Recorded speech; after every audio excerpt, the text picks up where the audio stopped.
Assalamualaikum warahmatullahi wabarakatuh. Selamat malam semuanya teman-teman. Selamat datang kembali di channel kesayangan kita, channel Ilo Ekstrim. Dan semoga dimanapun teman-teman berada selalu dalam keadaan sehat walafiat, tanpa kekurangan satu apapun. Amin amin ya robbal alamin. Dan di kesempatan yang baik ini kita akan membawakan satu kisah dari Nasura 2101. Wow, kisahnya cukup panjang tapi asli keren banget. Dan sebelum masuk ke dalam kisahnya, kami ingin mengucapkan terima kasih kepada seluruh teman-teman yang sudah selalu setia hadir di channel kami, yang sudah selalu setia mendukung channel kami. Karena kehadiran teman-teman lah kami selalu bertambah semangat dalam mengupload karya-karya terbaru kami di setiap harinya. Dan nggak pakai berlama-lama, langsung saja kita masuk ke dalam kisahnya. Mode horor. Kisah Bu Guru di pelosok alas kumitir.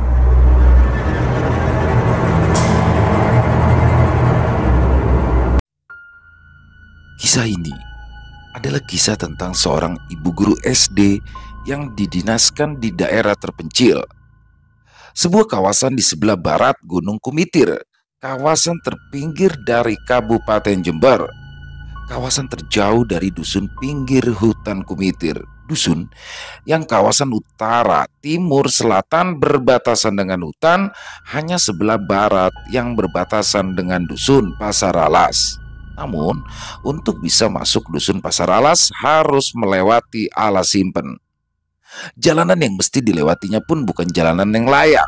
Jalanan memang seluas 3 meter yang bisa dilewati mobil, tapi jalan itu juga setengah sungai karena jalan itu dipakai untuk pembuangan limbah oleh sebuah pabrik pengolahan terpentin.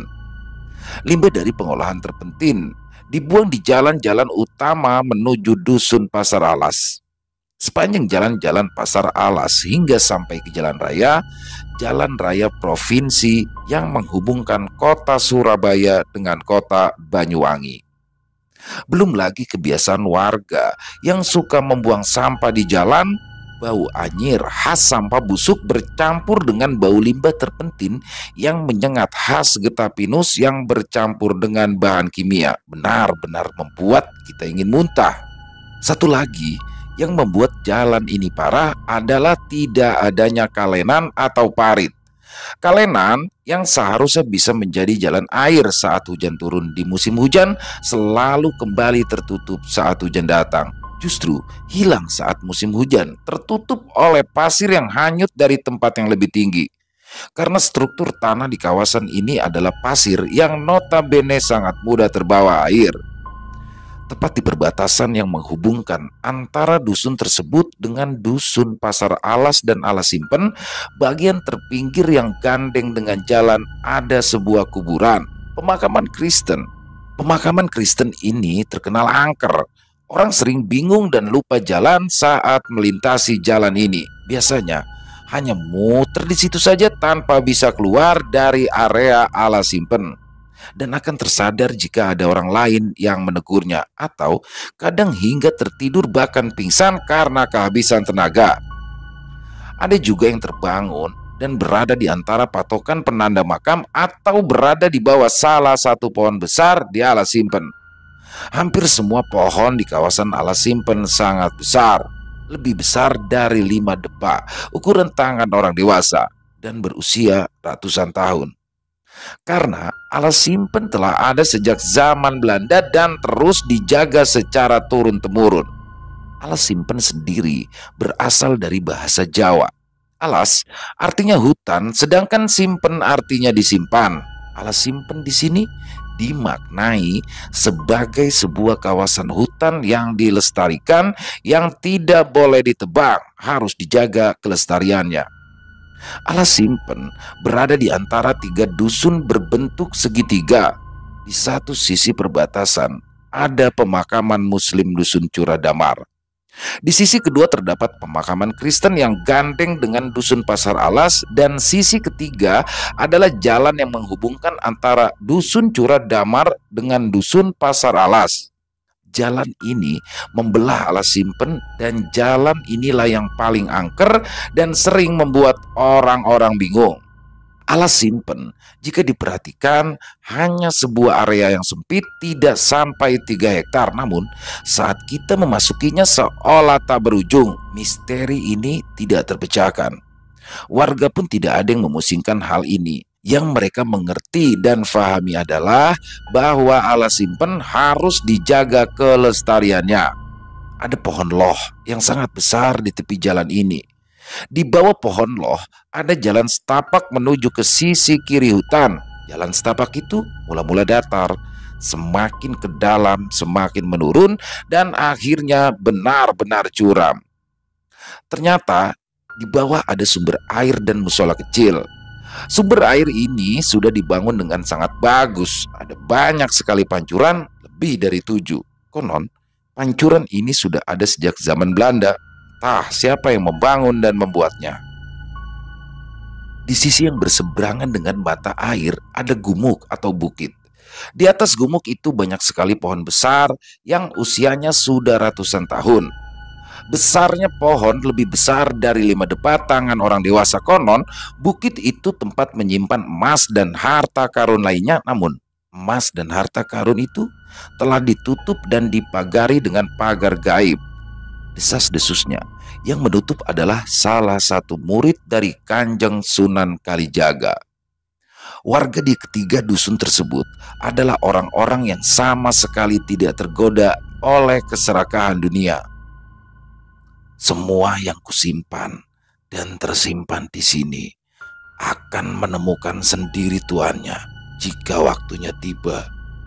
Jangan pernah berusaha mengambilnya atau bersedia menerimanya, karena nyawamu yang akan menjadi taruhannya. Begitulah pesan yang terus ditularkan dari generasi ke generasi, dan pesan itu terus dijaga. Tidak ada satupun yang berani melanggarnya. Semua orang menghormati pesan ini. Bagi warga lokal, menjaga kearifan leluhur adalah di atas segala-galanya. Hidup sederhana asal tentram itu sudah seperti surga bagi mereka.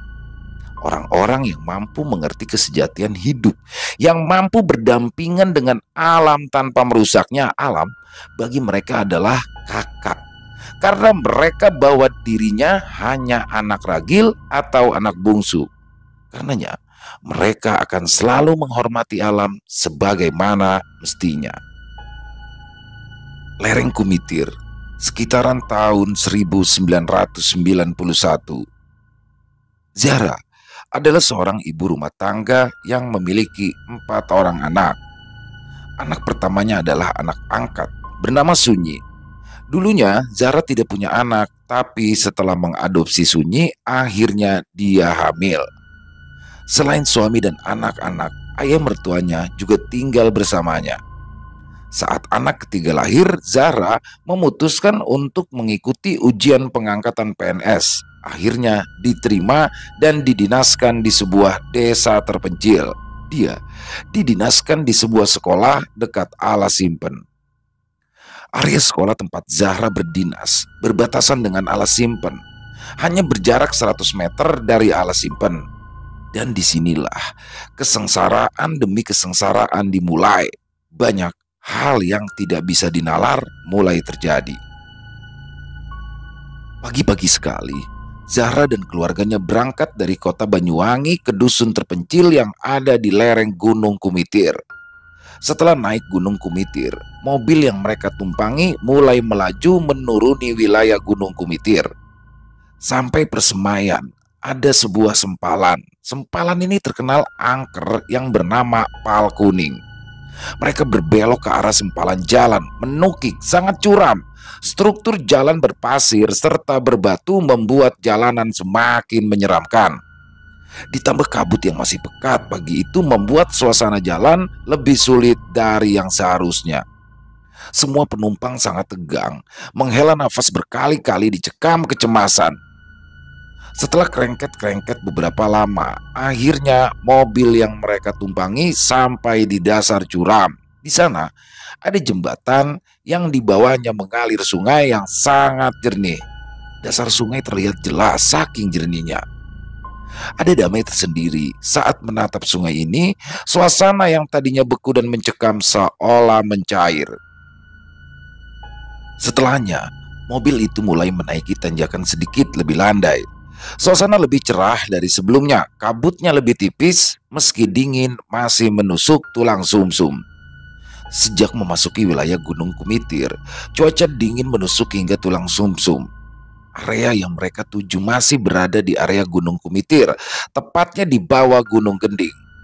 Gunung Gending adalah wilayah terdekat dengan wilayah dari Alas Simpen dan desa-desa di sekitarannya. Mobil itu terus melaju melewati dusun Curah Damar, terus melaju akhirnya berbelok ke kiri lalu lurus terus sekitar 2 kilo belok kanan. Di ujung, mereka mulai masuk Alas Simpen. Begitu masuk Alas Simpen, kesan pertama adalah beku. Pohon-pohon yang sangat besar membuat semua orang tercengang. Mata mereka tak berkedip hingga mobil itu berlalu keluar dari Alas Simpen. Mobil itu memasuki halaman sekolah yang gerbangnya tidak berpintu. Seorang tukang kebun menyambutnya. Semua orang turun dari mobil. Area sekolah ini nampak singlu meski sudah siang. Saat mereka sampai di sana juga berbarengan dengan jam istirahat.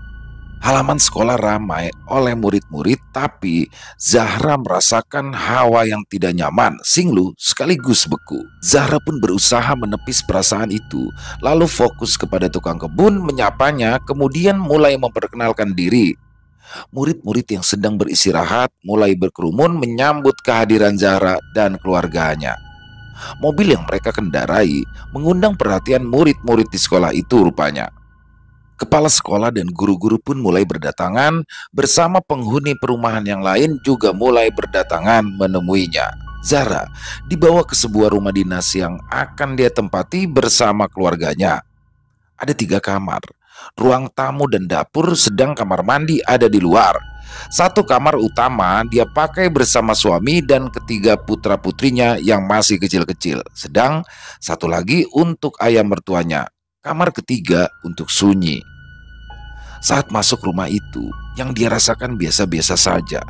Satu persatu ruangan diperiksa olehnya, semua biasa-biasa saja. Namun, saat memasuki ruangan kamar yang rencananya akan ia tempati bersama suami dan anak-anaknya, Zahra agak terkejut.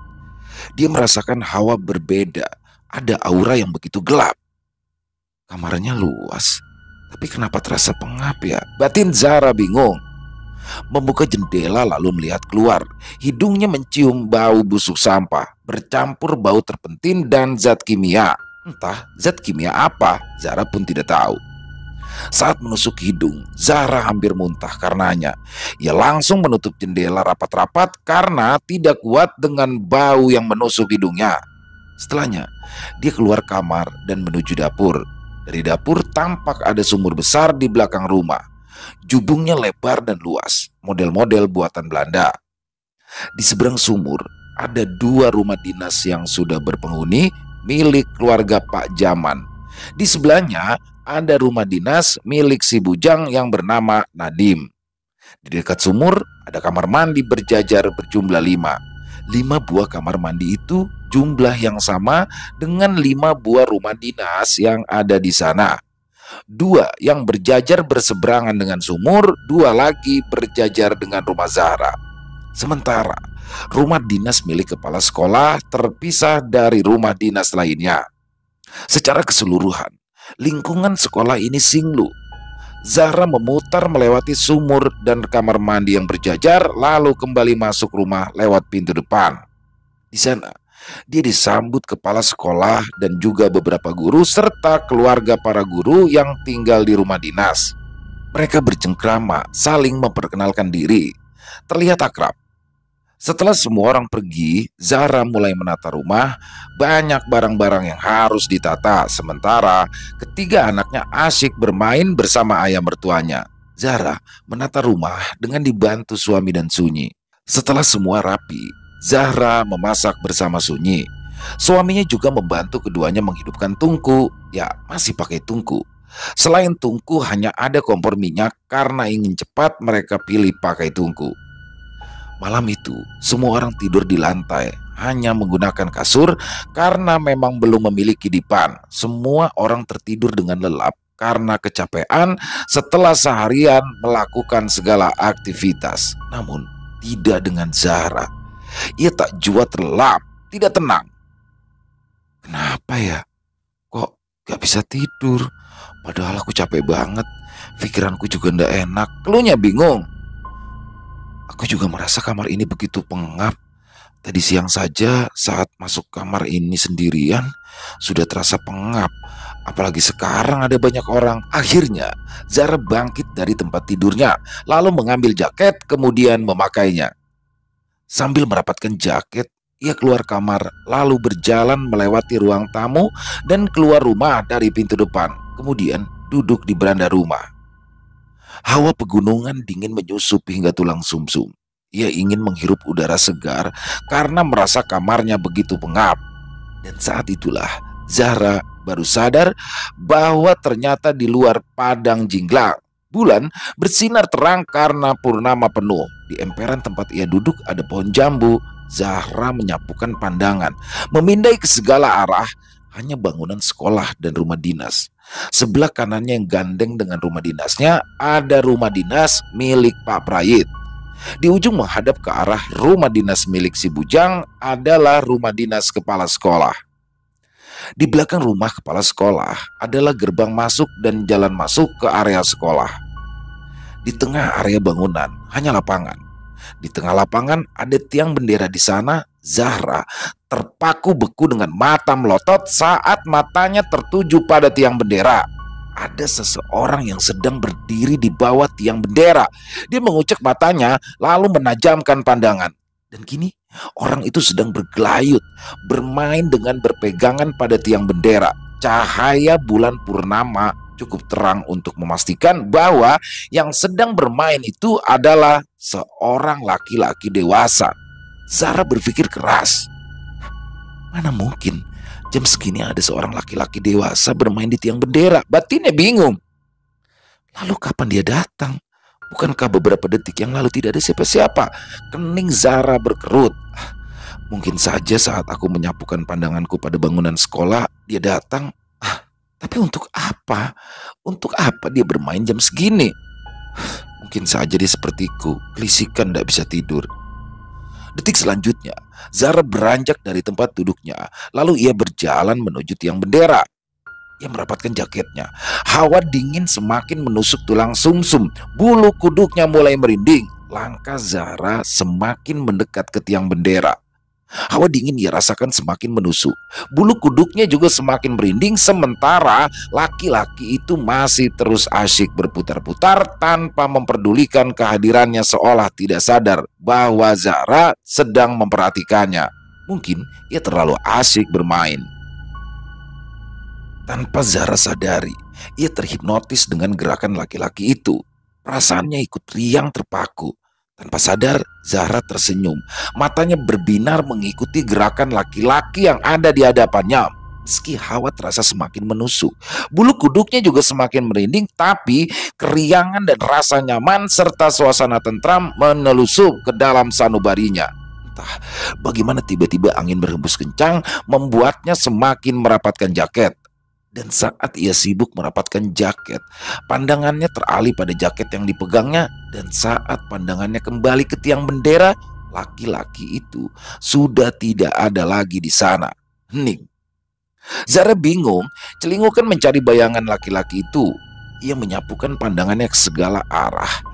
Dan ia melihat laki-laki itu sudah ada di depan rumah dinas milik Bujang. Refleks Zahra berlari mengejarnya. Laki-laki itu berhenti di depan rumah si Bujang seolah menunggunya.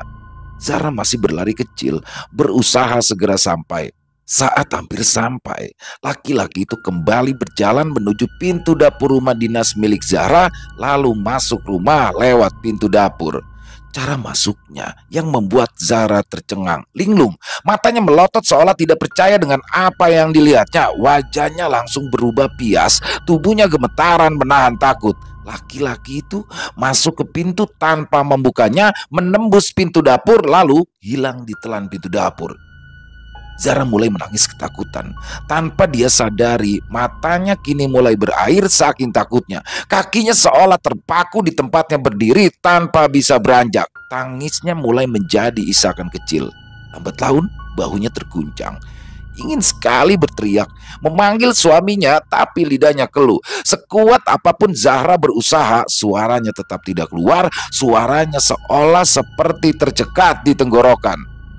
Keringat dingin mulai membasahi tubuhnya. Sementara ia juga susah sekali menghentikan isakannya. Dia terus menangis tak bisa berhenti.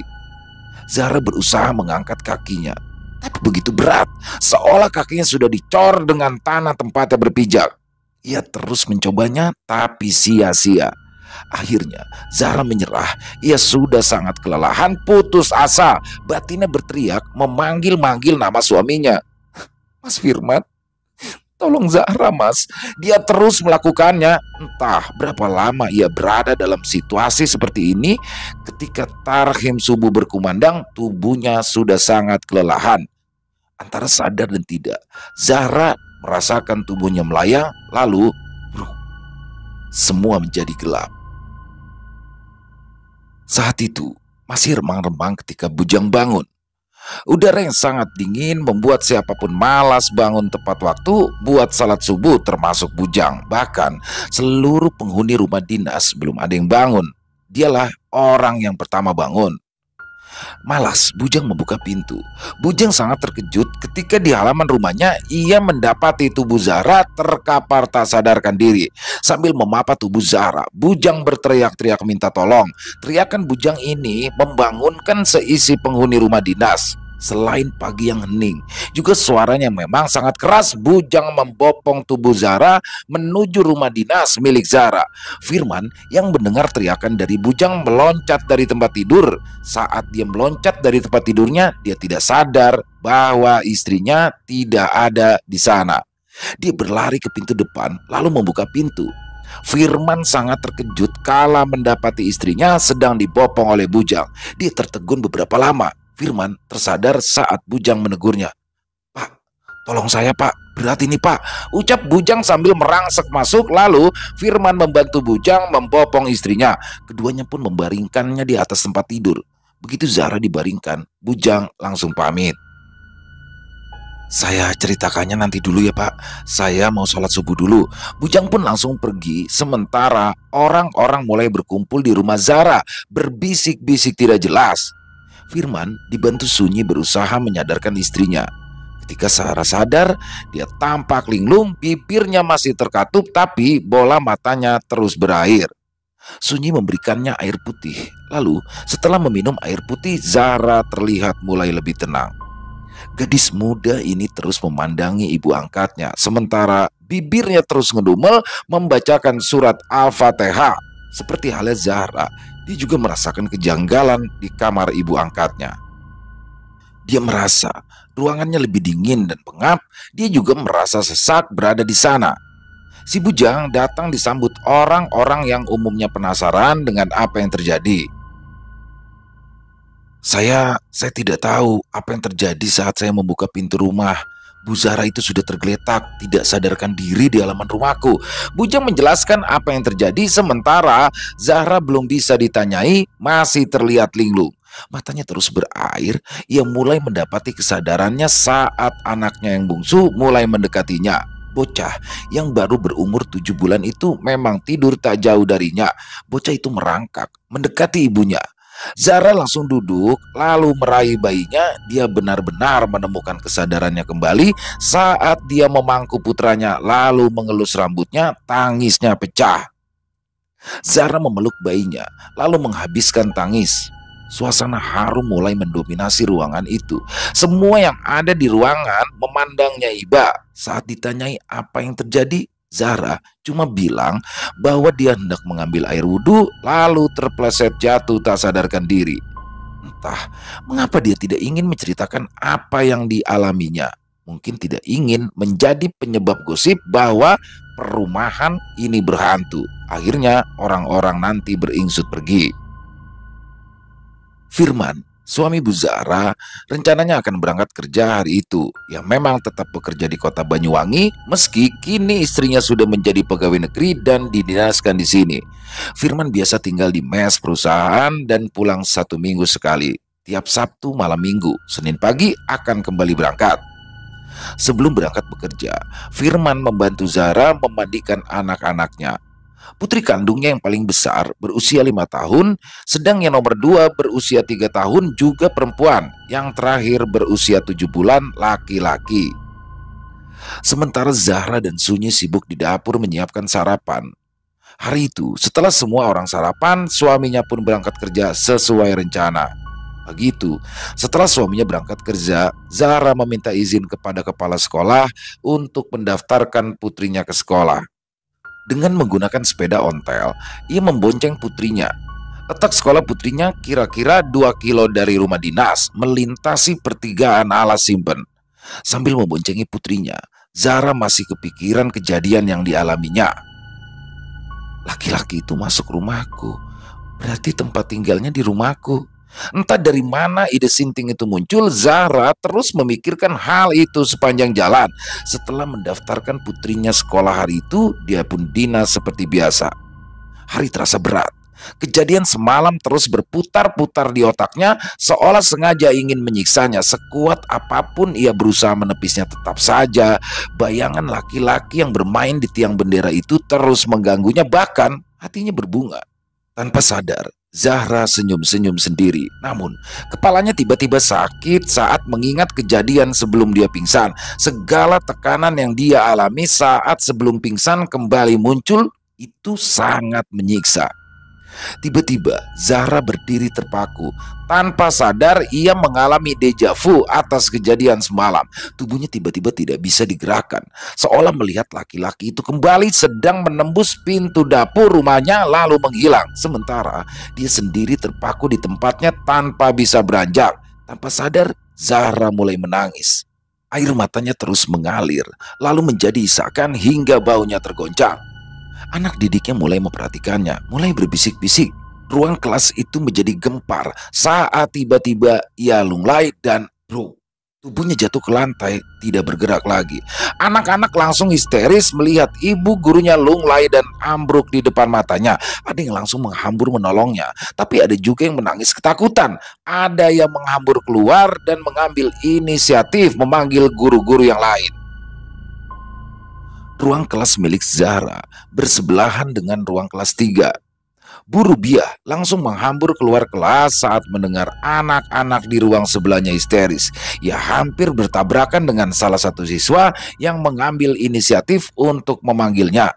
Terengah-engah, anak ini bercerita kepada Bu Rubiah sambil keduanya berjalan cepat ke arah ruang kelas 4. Tiba-tiba Bu Zahra itu berdiri mematung, mulai nangis, terisak sampai baunya tergoncang lalu pingsan.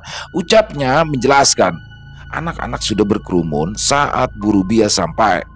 Dengan jaket ia mengganjal kepala Zahra lalu berusaha menyadarkannya, tapi Zahra sulit untuk disadarkan. Guru dan anak-anak dari kelas lain mulai berdatangan berjubel di ruang kelas 4. Hampir 1 jam lamanya Zahra belum juga sadar. Akhirnya ia digotong dibawa pulang ke rumah dinas lalu dipanggilkan mantri kesehatan. Sunyi sambil membangku adiknya yang paling kecil duduk di samping Zahra, terus-menerus meniup ubun-ubunnya, sementara anak Zahra yang lain dipangku oleh kakeknya. Mantri kesehatan berkata bahwa Zahra tidak apa-apa, hanya faktor kelelahan. Dari apa yang dialaminya, sepertinya Bu Zahra agak tertekan ya. Ya bisa jadi karena belum bisa menyesuaikan diri dengan suasana baru, lalu kurang tidur. Tadi pagi juga sudah ditemukan pingsan lalu langsung mengajar. Ucap Pak Mantri menjelaskan. Suhu badannya juga agak tinggi. Itu mungkin karena kondisi cuaca ya. Ucapnya menambahkan lalu memberikan suntikan. Jika obatnya sudah bekerja, suhu badannya akan turun. Jika lelahnya hilang, ia akan sadar. Ucapnya lagi. Sebelum pergi, Mantri juga berpesan untuk terus mengompres kening Zahra agar suhu badannya turun. Mantri kesehatan juga memberikan vitamin untuk diminum saat Zahra sadar. Sunyi hanya mengangguk tanpa berucap sepatah kata pun. Gadis muda ini meletakkan adiknya di sampingnya, lalu mulai mengompres ibunya sesuai petunjuk mantri kesehatan. Namun, hingga hari berganti malam, Zahra tidak jua terbangun dari pingsannya. Semua orang sudah tidur, tinggal Sunyi yang masih terus menjaganya. Dia melihat ibunya terkadang menggeleng-geleng seperti ketakutan, seolah sedang menolak sesuatu. Di waktu yang lain, tangan Zahra menunjuk-nunjuk ke satu arah.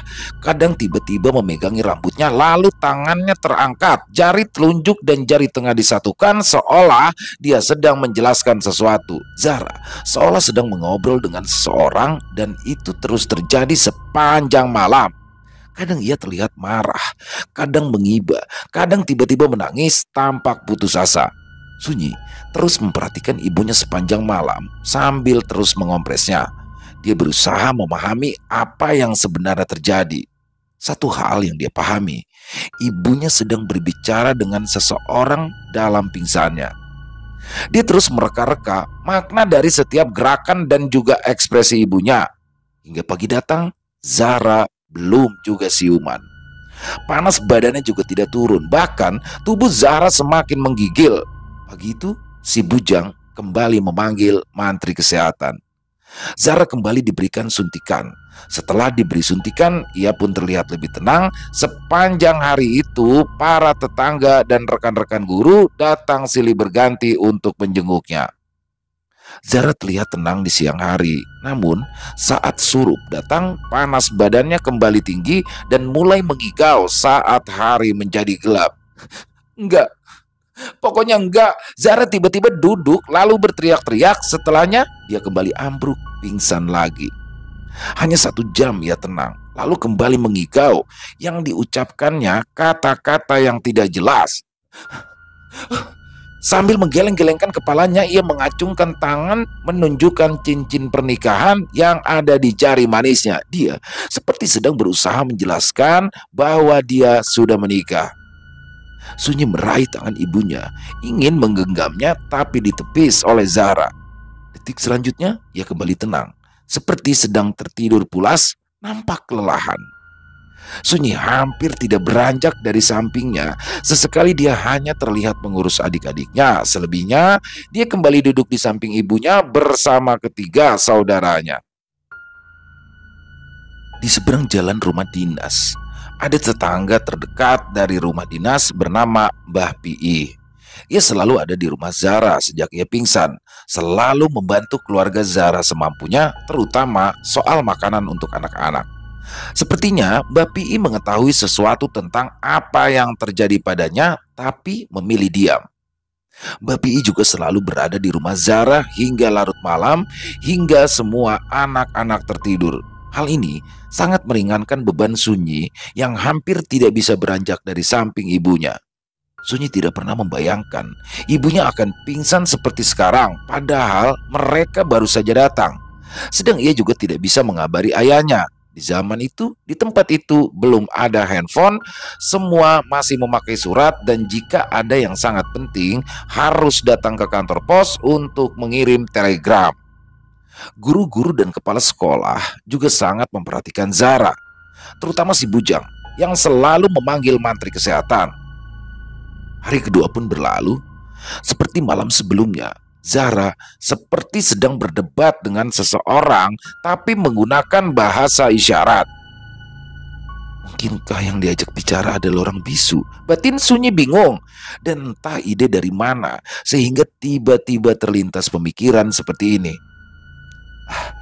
Aku mulai paham yang mereka perdebatkan, ya meski hanya mengira-ngira. Dan perdebatan itu terus berulang sepanjang malam, seolah Zahra sedang terus menjelaskan hal yang sama, sementara yang diajak bicara tidak mau tahu dengan penjelasannya. Sedangkan Zahra juga tidak mau menyerah, dia terus mengulangi penjelasan yang sama. Sunyi mulai capek dan bosan melihat itu semua, seolah dia sedang melihat drama yang terus diputar ulang. Dia marah dan jengah dengan keadaan, tapi akhirnya ia tertidur karena kelelahan. Di dalam tidurnya, dia melihat ibunya sedang bertengkar dengan seseorang, tapi tidak bersuara. Keduanya berargu dengan bahasa isyarat, sementara dia hanya berdiri mematung memandangi ibunya dan orang itu. Kemarahan karena tingkah mereka berdua, rupanya dia bawa ke alam mimpinya dan tanpa sadar ia pun membentak mereka berdua. "Sudah, diam! Kalian itu tidak capek-capek apa? Berdebat berhari-hari." Mendengar suara Sunyi, keduanya menoleh. Laki-laki itu menatap Sunyi dengan tatapan marah. Matanya merah menyala. Sunyi beringsut mundur, tercekat. Wajahnya tampan, tapi pucat pasi seperti mayat hidup. Rambutnya hitam legam. Dari pakaiannya, dia pasti keluarga berada. Garis wajahnya tegas, dengan hidung mancung dan alis tebal. Bola matanya bagus dengan bulu mata yang panjang dan lentik. Karena merah menyala jadi seram batin Sunyi. Bibirnya juga menawan, tapi seringainya membuat bulu kuduku berdiri. Sunyi masih mematung ketakutan, namun rasa takutnya memudar saat dia melirik ibunya. Zara sedang mematung linglung menatap laki-laki itu menyeringai marah. Demi menyaksikan keadaan ibunya yang terpaku linglung, Sunyi mengumpulkan keberaniannya lalu menarik tangan ibunya. Tubuh Zara terseret mendekat lalu gemetaran. Sunyi berucap, Kau tidak berhak marah." Sambil mengacungkan tangannya seolah dia sedang memegang senjata. Sunyi sangat terkejut saat menyadari tangannya memang telah ada sebilah pisau yang berbentuk aneh. Dia tidak pernah melihat pisau dengan bentuk seperti ini. Bentuknya kerdil, ujungnya bengkok, sepintas seperti pisau dapur biasa. Tapi entah mengapa kemarahannya laki-laki itu memudar. Matanya tiba-tiba meredup lalu perlahan. Nyala merah di matanya menghilang. Seolah ketakutan, ia mundur pelan-pelan lalu berbalik, kemudian melangkah menjauh meninggalkan keduanya. Ketakutan Zara dan Sunyi menatap laki-laki itu hingga hilang dari pandangan. Saat laki-laki itu benar-benar tak terlihat, keduanya pun jatuh terduduk. Ada kelegaan yang luar biasa. Keduanya juga sudah merasa aman. Entah kemana perginya perasaan terancam yang tadi mengintimidasi. Rasa damai mendelusup ke sanubari. Sunyi membimbing ibunya untuk berdiri. Zara memandang aneh ke arah Sunyi. Bibir berucap tanya, "Dari mana kau dapat pisau itu?" Yang ditanya kebingungan. "Pisau?" ucap Sunyi bingung. "Iya, pisau di tanganmu." Mendengar jawaban dari ibunya, Sunyi ketakutan. Dia memandang tangannya yang sedang memegang pisau. Refleks pisau itu terlepas. Pisau itu jatuh ke tanah. Bersama dengan jatuhnya pisau itu, Zara dan Sunyi tampak linglung. Mereka berdua tersadar sedang berada di mana. Ya, mereka berada di atas bukit di samping sumber air di alas simpen. Entah berapa lama mereka berdua terpaku linglung. Saat sinar matahari mulai menyelusup masuk di sela-sela pepohonan, Zara dan Sunyi tersadar dari linglungnya lalu mulai tertatih melangkah menuruni bukit. Susah payah, akhirnya sampai pada jalan setapak di belakang musola, kemudian naik ke jalan di samping pohon loh menuju jalan besar. Zara dan Sunyi meninggalkan alas simpen dengan sejuta tanya yang berkecamuk tentang pisau, tentang proses bagaimana keduanya bisa terbangun berada di atas bukit. Yang Zara ingat terakhir adalah dia berada di dalam kelas sedang mengajar. Sedang Sunyi ingat betul dia sedang menunggui ibunya di dalam kamar. Keduanya diam seribu bahasa, terus melangkah meninggalkan alas simpen, tidak ingin membahas apapun saat itu. Satu-satunya yang mereka berdua inginkan hanyalah segera sampai rumah. "Nak, dari mana? Kok ndak pakai sandal?" Zara dan Sunyi tergagap baru menyadari bahwa mereka tidak memakai sandal. "Anu mbah, habis jalan-jalan. Kan kata orang zaman dulu, pagi-pagi itu jalan gak harus pakai sandal. Katanya bagus untuk kesehatan," jawab Sunyi masih tampak bingung. Mbak Pi mendekat. "Dari mana?" "Anu mbah, Ibu bangun terus ngajak jalan-jalan." Sunyi kembali menjawab sekenanya, sementara Zahra hanya memperhatikan keduanya. Ia hampir saja bercerita yang sebenarnya. Akhirnya memutuskan untuk menutup mulutnya rapat-rapat. Entah mengapa, Zahra tidak merasa perlu menceritakan yang sebenarnya. Mbak Pi hanya tersenyum simpul. Saat keduanya sampai rumah, anak-anak belum bangun. Hanya ayah mertua yang sudah bangun sedang berdiri mondar-mandir di depan rumah tanpa khawatir. Wajahnya nampak sumringah saat melihat Zahra dan Sunyi datang. Sebelum mertuanya mengajukan pertanyaan, Zahra pun berucap, "Kami hanya jalan-jalan menghirup udara segar." "Iya kek," kata Pak Mantri, "udara pagi itu bagus untuk pemulihan. Juga jalan tidak pakai sandal pagi-pagi katanya bisa melancarkan peredaran darah." Ayah mertuanya tersenyum lega meski di dalam hatinya ia tahu bahwa Zahra dan Sunyi sedang berbohong. Ia memilih diam dan tidak ingin memusingkan hal itu. Baginya sudah cukup melihat menantu dan cucunya baik-baik saja. Keduanya masuk ke rumah. "Ibu pingin mandi. Saya siapkan air hangatnya ya," ucap Sunyi. "Tidak usah, Nduk. Ibu mandi air dingin saja di kamar mandi." "Yakin?" "Iya, Nduk. Ibu yakin." Sunyi mendekat. "Bu, jangan lupa baca bismillah saat mau masuk kamar mandi. Begitu juga saat hendak mandi. Pokoknya kudu tansah mod dateng Gusti Allah." "Iya, Nduk." Mata Zara tampak berkaca-kaca. Anak kecil ini justru mengajariku bagaimana aku mesti dekat dengan Gusti Allah, batinnya. Azan subuh berkumandang, serasa damai menyelusup relung hati. Lama sekali aku tidak mendengarnya. Padahal aku berada di kamarku, di tengah-tengah keluargaku. Tapi mengapa orang-orang yang lalu lalang keluar masuk seperti tidak menyadari kehadiranku beberapa hari ini? Zara menarik nafas berat berkali-kali. Wajahnya masih terlihat pucat. Dia duduk di beranda rumahnya bersama putra-putri serta mertuanya di sore itu. Saat azan maghrib berkumandang, ada keceriaan di wajah putra-putrinya. Begitu juga wajah mertuanya juga terlihat damai. Banyak yang berkecamuk di pikiran Zara, terutama tentang apa yang telah dialaminya. Dia berpikir keras, berusaha mencerna, tapi akal sehatnya tetap tidak bisa menalar apa yang terjadi atas dirinya. Aku yakin betul bahwa aku tidak kemana-mana dan tetap berada di dalam rumah. Aku menyaksikan semua yang terjadi, tapi orang-orang tidak menyadari kehadiranku. Satu-satunya yang menyadari kehadiranku adalah laki-laki itu. Laki-laki yang selalu mengajakku bicara dan memintaku untuk menjadi istrinya. Laki-laki yang terus mengajakku berdebat dan tidak terima atas penolakanku. Kami berdua bertengkar hampir sepanjang waktu. Lalu kenapa Sunyi terus nyuwuk ubun-ubunku dan terus mengompres keningku? Padahal dia baik-baik saja. Zara hanya berharap orang-orang menyadari keberadaannya, tapi rupanya itu sia-sia hingga dia tertidur dan saat terbangun dia telah berada di alas simpen bersama Sunyi serta laki-laki itu. Siapa yang membawaku ke sana? Sunyi tidak mungkin menggendongku, tapi laki-laki itu mungkin. Segala kemungkinan bisa saja terjadi, tapi sekeras apapun Zara berpikir, semua jawaban tetap saja samar dan abu-abu.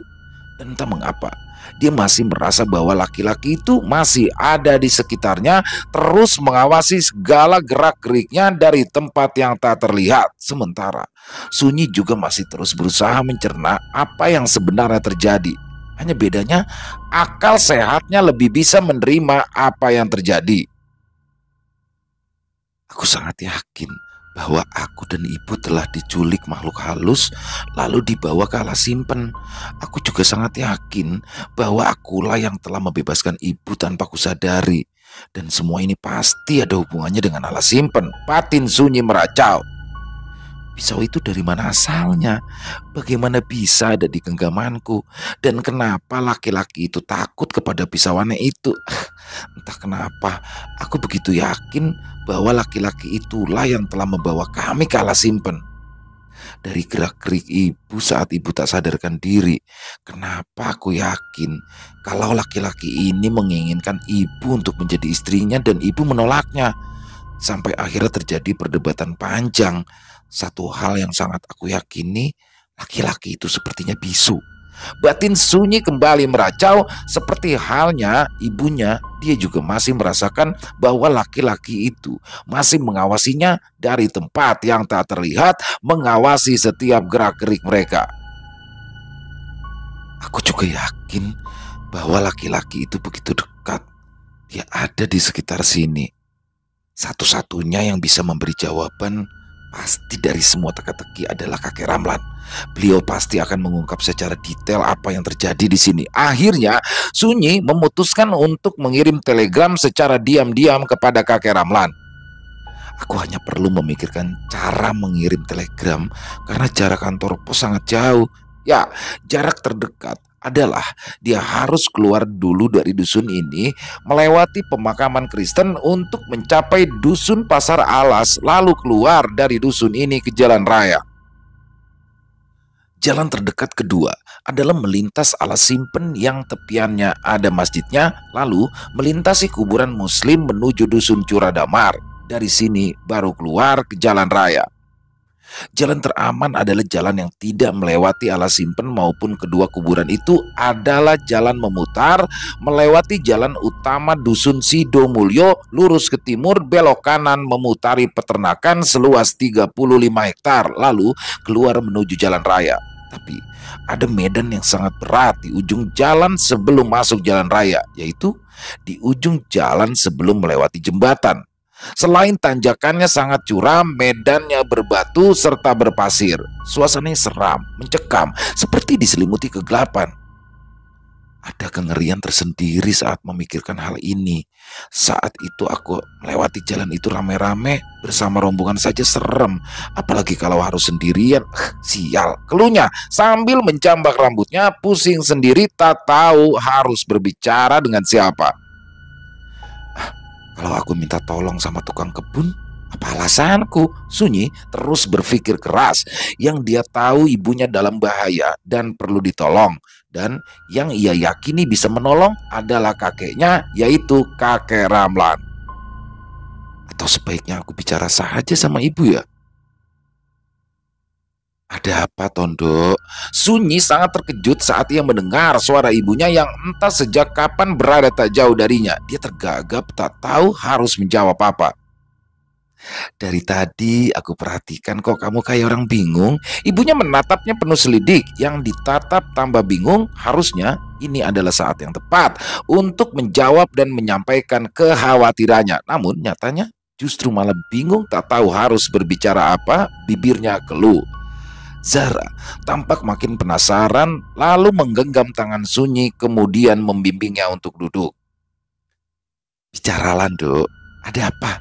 Ia menatap Sunyi lembut penuh tanya, yang ditatap justru menunduk, tidak berani mengangkat dagu. Ya sudah, kalau nggak bisa ngomong ya nggak apa-apa. Akhirnya Zara menyerah. Kapanpun kamu ingin bicara, ibu siap mendengar.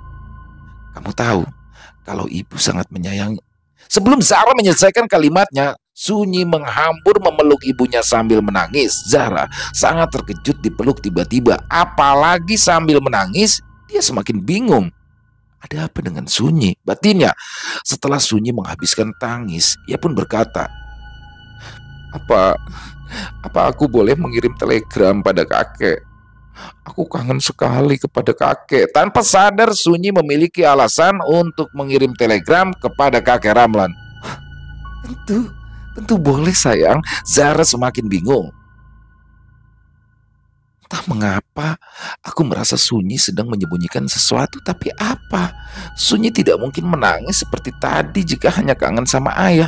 Pasti ada hal lain. Batin Zara berbeda dengan Zara yang bingung. Sunyi bernafas lega saat akhirnya Zara berucap, ibu akan meminta tolong tukang kebun untuk mengirim telegram kepada kakekmu. Sunyi melonjak girang seperti anak kecil. Reaksinya terlihat aneh di depan Zara.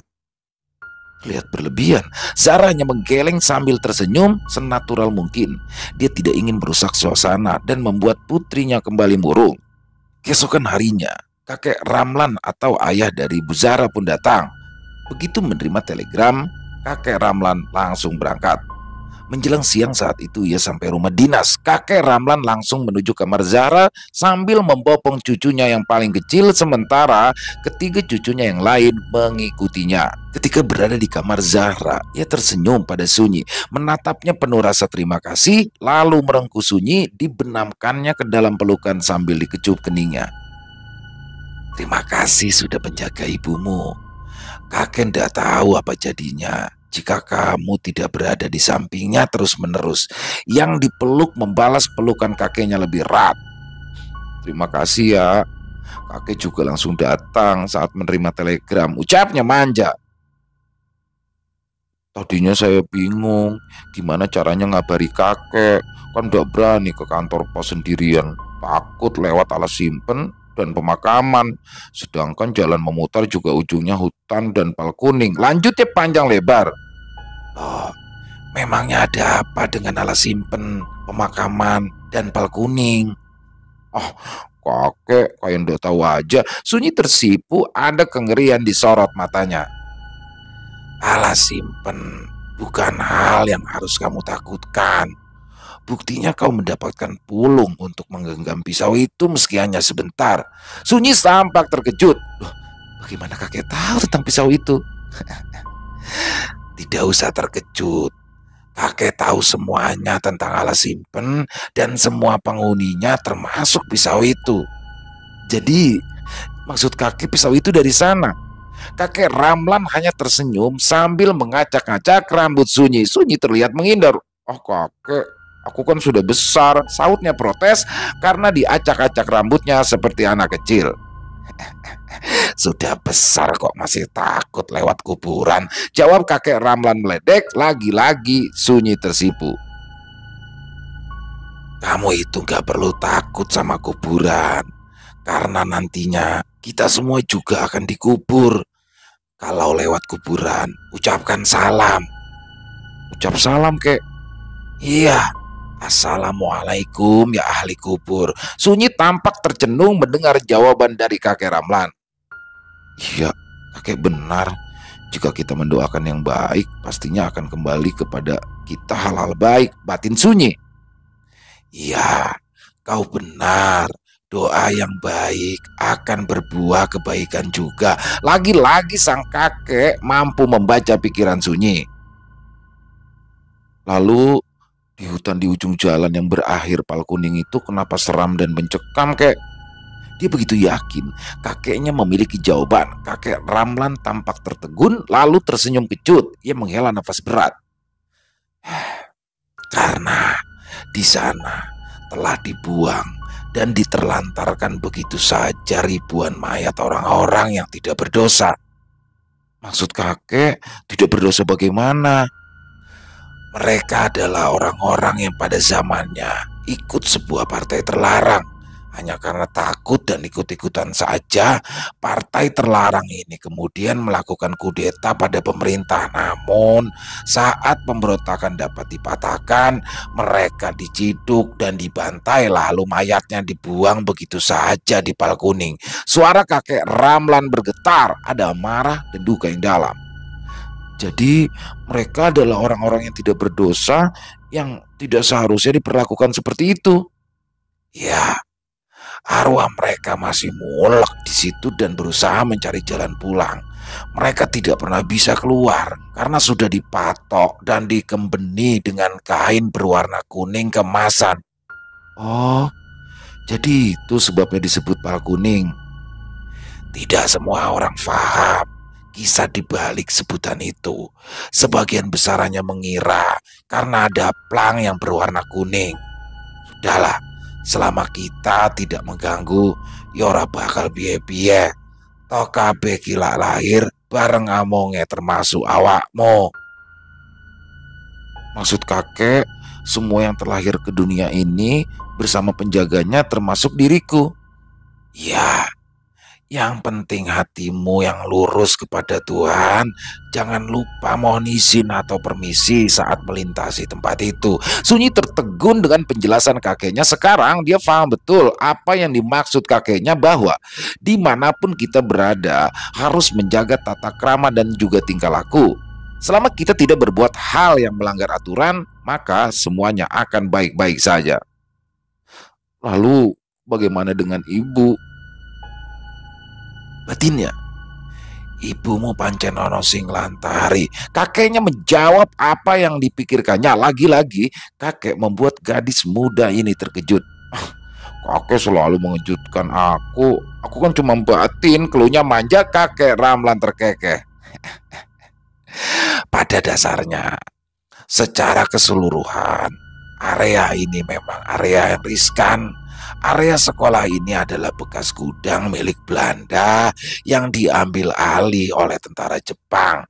Nah, tepat di kamar ibumu ada kuburan yang memang tidak mau dipindah. Apa dia laki-laki muda tampan tapi bisu? Ya, kau benar. Apa laki-laki itu menginginkan ibu untuk menjadi istrinya? Iya, kau benar. Dan dia juga yang menyandera ibu dan mengajaknya berdebat sepanjang waktu selama 3 hari ini. Ya, kau benar. Tapi sayangnya ibumu tidak menyadari. Jadi, sampai sekarang, apa yang sesungguhnya ibu pahami? Ibumu hanya merasa dia terus terjaga dan menyaksikan segala aktivitas kalian semua. Tapi kalian tidak menyadari kehadirannya. Dan satu-satunya yang menyadari kehadirannya hanyalah laki-laki itu. Bahkan ibu juga bingung kenapa saya terus nyowok dan mengompresnya. Iya benar, biarlah seperti itu adanya. Kakek akan ada bersama kalian sampai ibumu benar-benar bisa dilepas. Seneng banget, gadis muda itu melonjak kegirangan.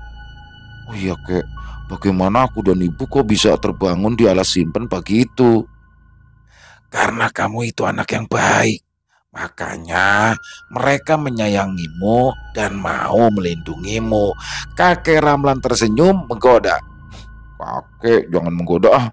Jangan bilang bahwa salah satu dari mereka juga menyukaiku. Itu benar. Tapi dia baik dan memiliki ketulusan. Makanya dia hanya ingin menjagamu, tidak lebih. Gadis muda itu tertegun. Dia merasakan hawa murni dan sejuk tapi tetap saja beku dan seram. Apa dia ada di sini? Tanyanya kemudian. Kakek Ramlan kembali terkekeh. Tetaplah jadi dirimu.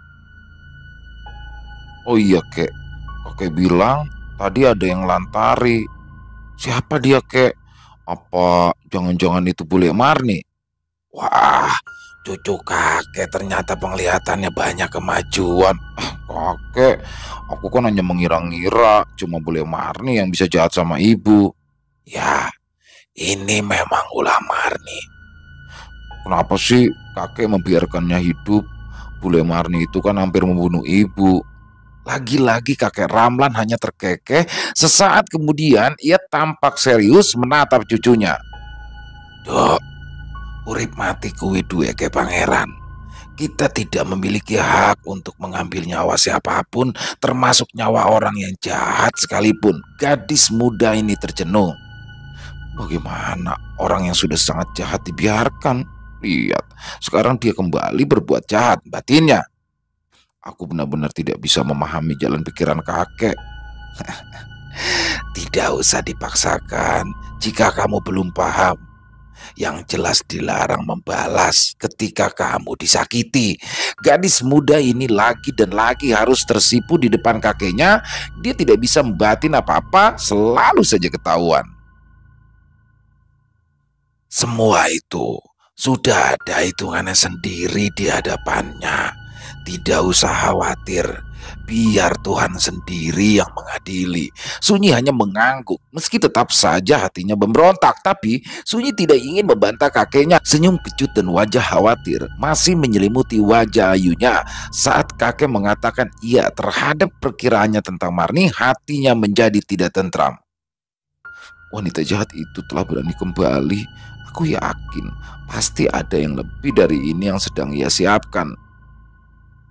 Ya, setiap kali memikirkan Marni, hati Sunyi tercekat seolah nyalinya dicengkram rasa takut yang teramat sangat. Assalamualaikum. Sunyi menghambur keluar saat mendengar suara salam. Dia paham betul itu suara siapa. Wajah sumringah bercampur tidak percaya mengambang di raut wajahnya. Dia menghambur memeluk mak dan bapaknya secara bergantian. Gimana toh Cahyuk? Boya sungkem dulu toh. Suara Zara memecah suasana haru yang sedang berlangsung. Gadis muda ini langsung melepas pelukannya lalu mencium tangan bapak mak secara bergantian. Monggo-monggo Pinara. Zara membimbing tamunya masuk ke dalam rumah. Krungu tibane tak batin. Kakek Ramlan muncul dari dalam kamar Zara, lalu menyalami emak bapak. Mereka bercengkrama mesra. Setelahnya Sunyi semakin risau. Ini pasti bukan sekedar bule Marni, atau bule Marni sudah menjadi sangat berbahaya. Kenapa semua orang ada di sini? Sunyi berdiri di depan pintu dapur menghadap ke arah ala simpen. Dia merasa ada banyak hal yang sedang bergemuruh.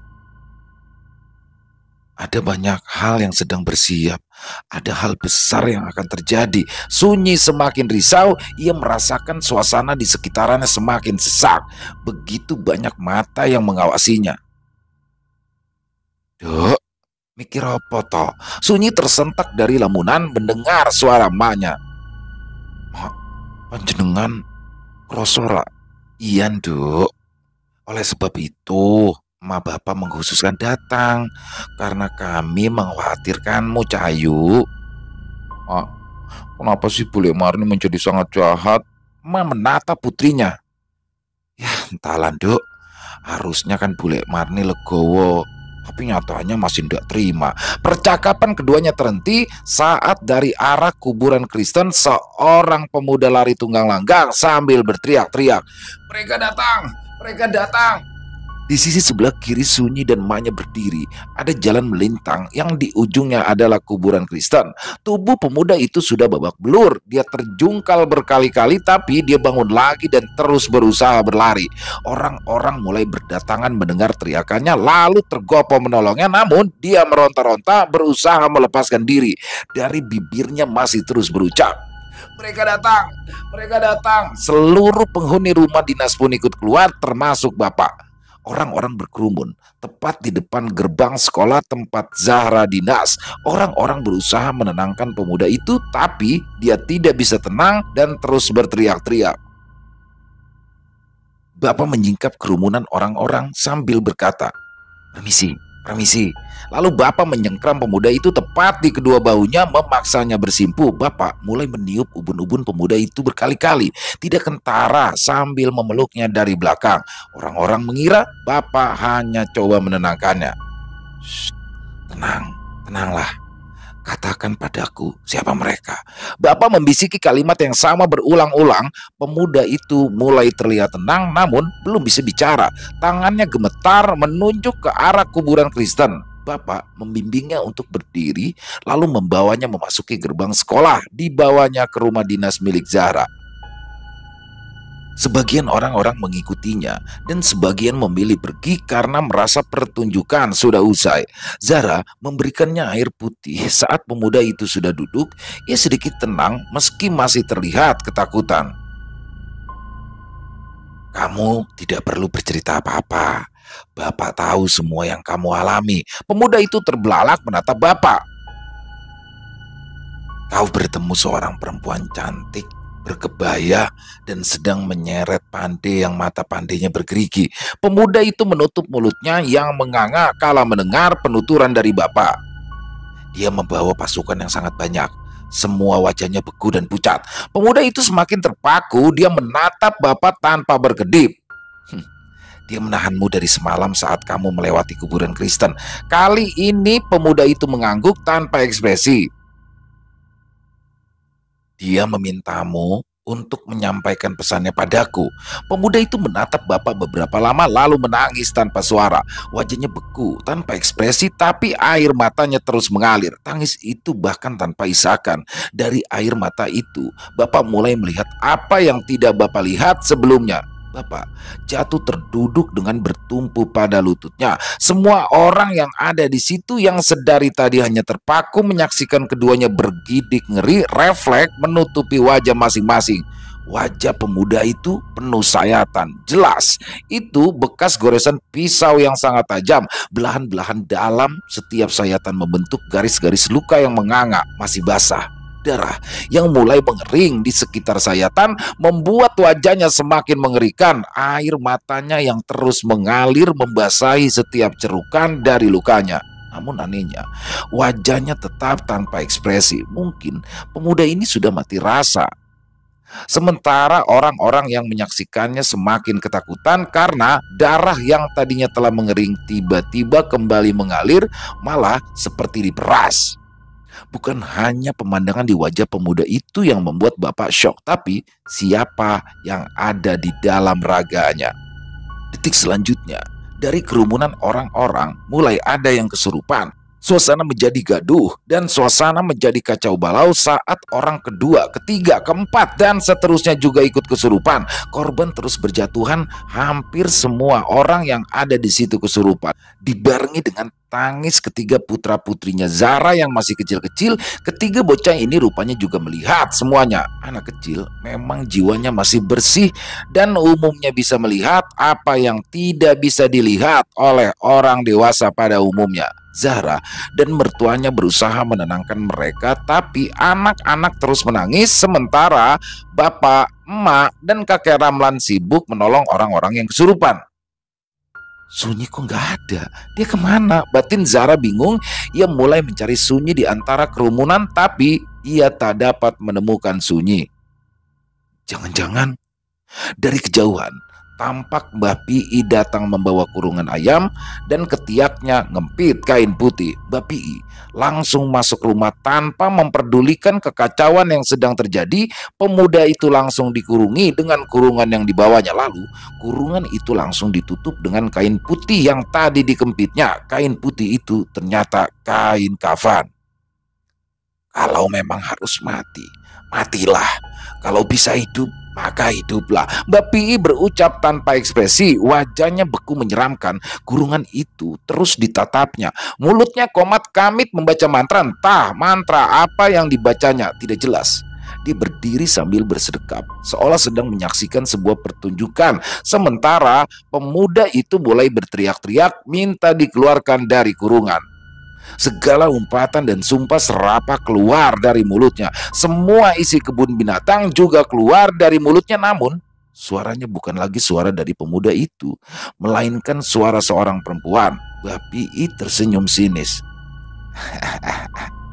Perempuan kamu ya?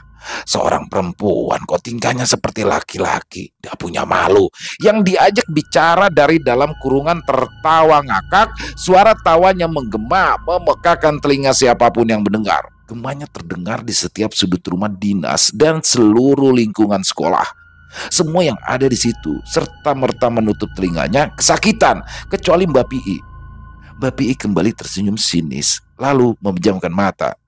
Detik selanjutnya dengan satu gerakan cepat, seperti gerakan dirijen yang mengiringi lagu kebangsaan, Mbah Pi mengepalkan tangan kanannya tepat bersamaan kepalan tangan kanan Mbah Pi. Suara pemuda itu tercekat, mulutnya seperti dibungkam.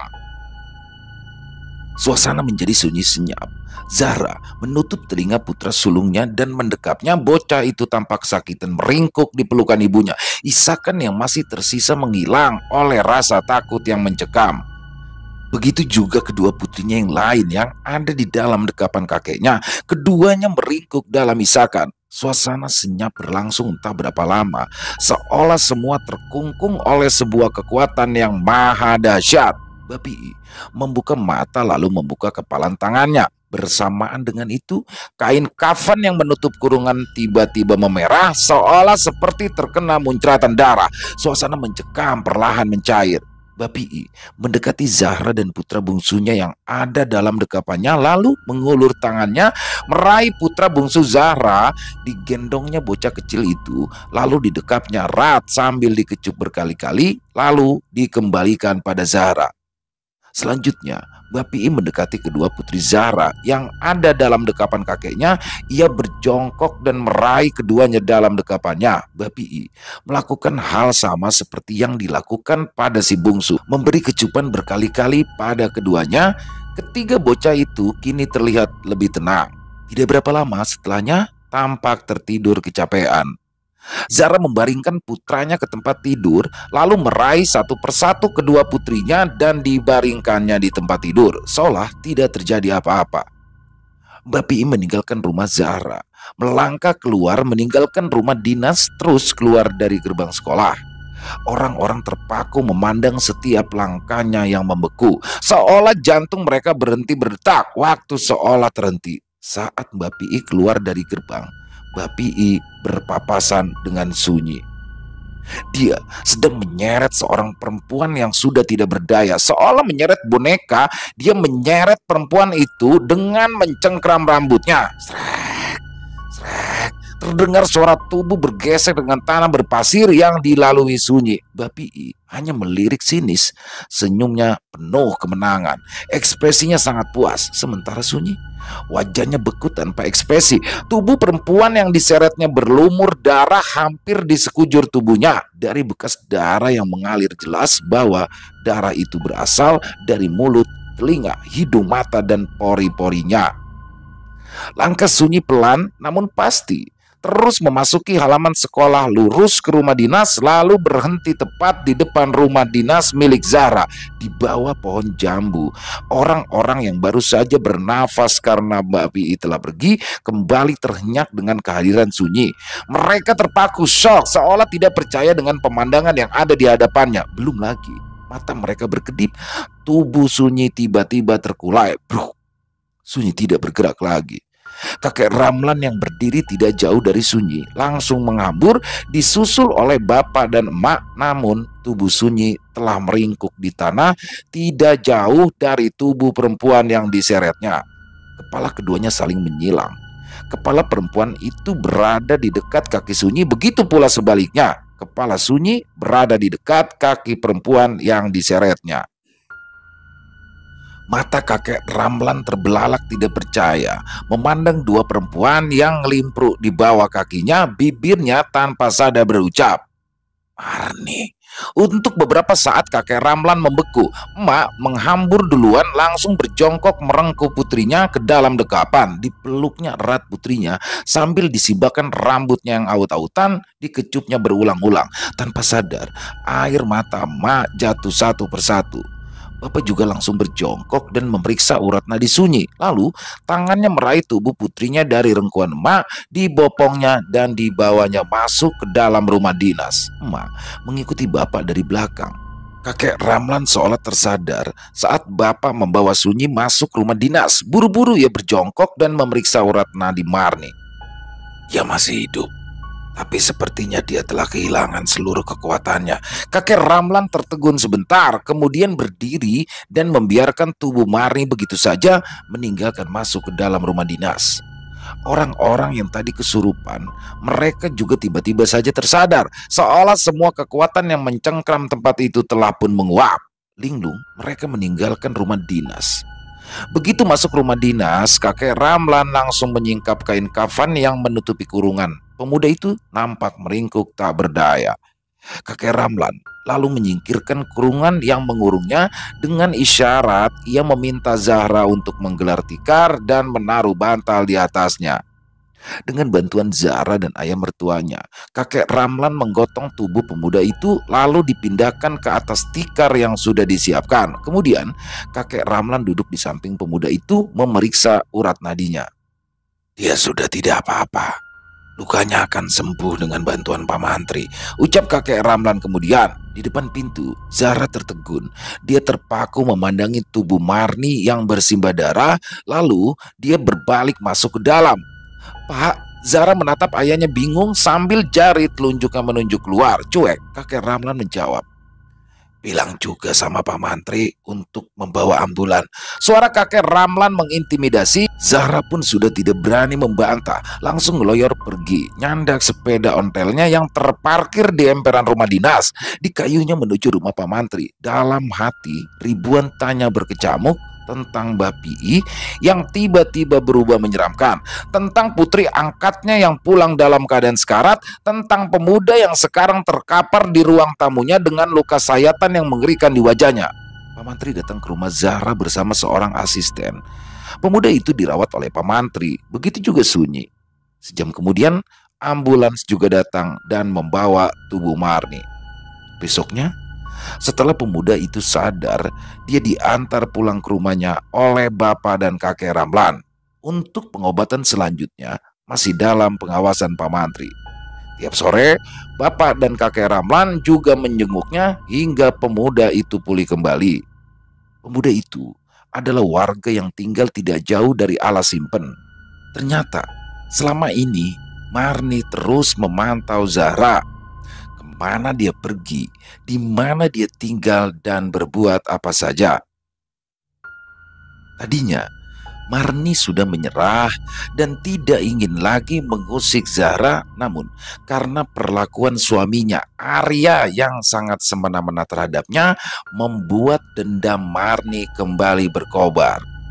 Ia yang merupakan penganut ilmu hitam sengaja datang ke tempat Zahra berdinas, lalu ia menyerang Zahra dengan mempergunakan cara-cara hitam. Sunyi yang tanpa sadar raganya disusupi oleh penunggu Alas Simpen menghadang Marni bertarung mati-matian hingga akhirnya ia dapat mengalahkan Marni, tapi dirinya sendiri juga terluka parah. Beberapa waktu pun berlalu, kondisi Sunyi berangsur membaik dalam pengawasan Pak Mantri serta kedua orang tuanya, yaitu bapak dan emak. Bapak dan emak meninggalkan rumah dinas saat putrinya telah membaik. Kakek Ramlan tetap tinggal bersama Zahra dan keluarganya hingga hampir seluruh usianya. Sedang Marni, ia juga sembuh. Tapi dia harus kehilangan kekuatannya sekaligus kehilangan ingatan atas masa lalunya. Selesai, wow, luar biasa. Kisah dari Nasura 2101 selalu penuh misteri dan butuh penghayatan lebih ya. Dan ini di sini kita coba bedah kisah ya, bedah kisah. Saya cukup di endingnya, saya coba jelaskan. Ini pasti karena akan ada komentar beberapa pasti nanti teman-temannya bahwa agak bingung ya. Jadi gini, di akhir bagian akhir itu pasti teman-teman akan bingung. Kok tiba-tiba ada pemuda yang berlari-lari ketakutan ya.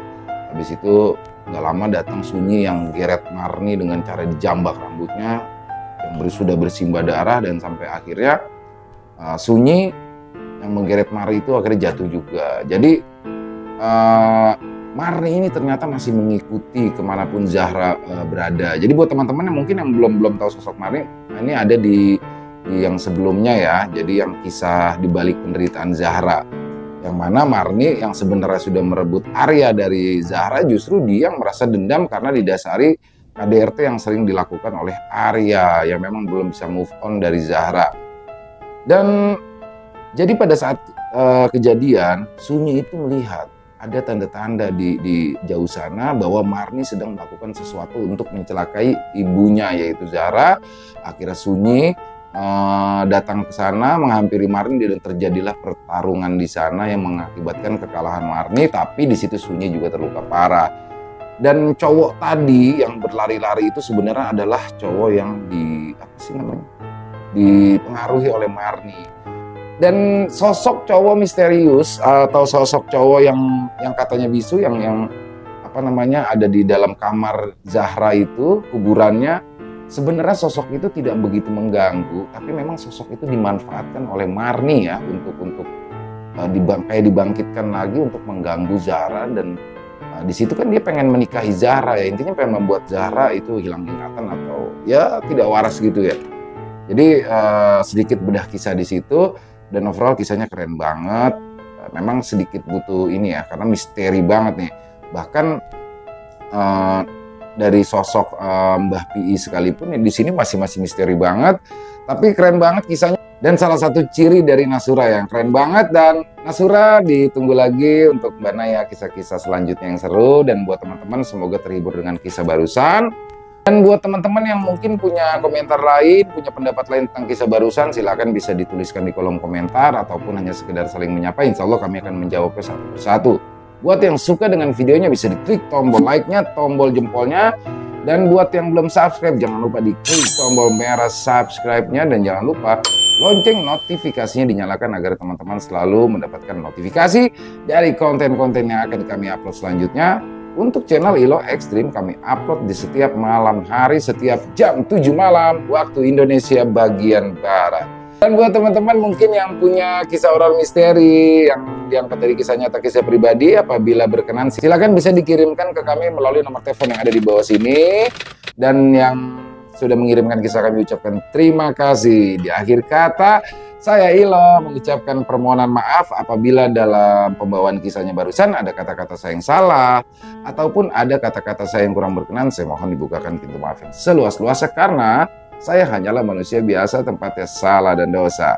Sampai berjumpa lagi di konten-konten kami selanjutnya yang pasti tidak kalah ngerinya, yang pasti tidak kalah seramnya. Masih bersama saya Ilo, channel Ilo Ekstrim. Salam sehat, sukses selalu. Wassalamualaikum warahmatullahi wabarakatuh.